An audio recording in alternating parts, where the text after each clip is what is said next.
So this spoken word that I wrote, I've been working on it all summer. It's called Testimony.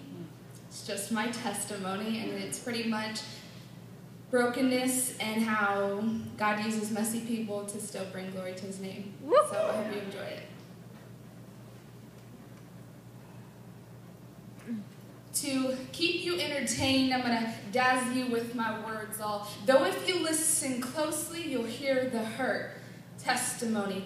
Telling everyone stories to implant memories of none other than Yahweh. Testimony. Mine sloppy, but soaked up in it is a story of grace, love, and I promise that not even the worst of things could stop me.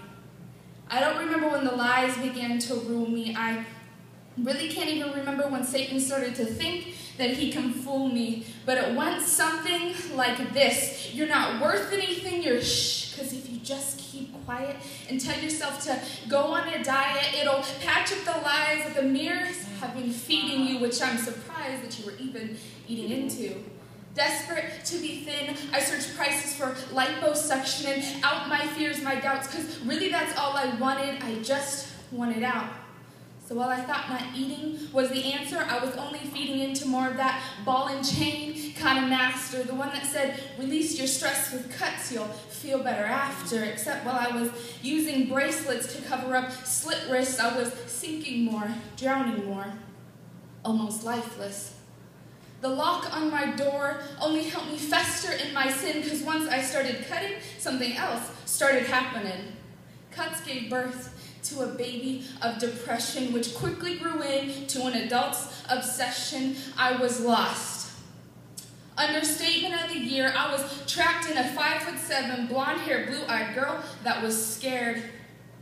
I started to think that maybe the cure was found in a man's body, so while I knew my innocence was important, I kept pushing the limits of what was godly.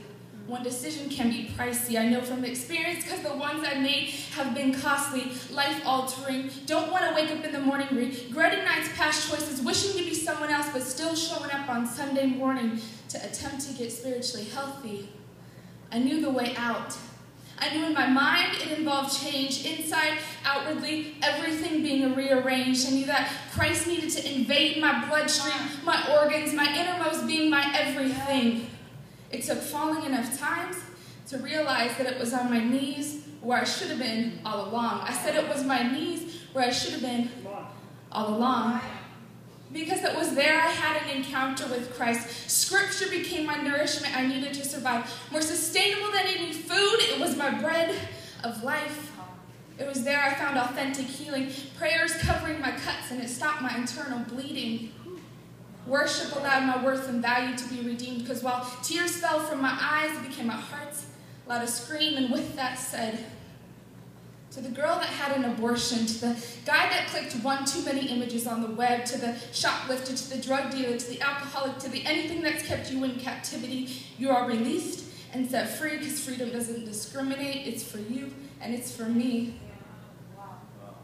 So listen, if you feel like you've gone too far and stepped out of the realm of God's forgiveness, please let me remind you that you can't step out of God's goodness. Yeah.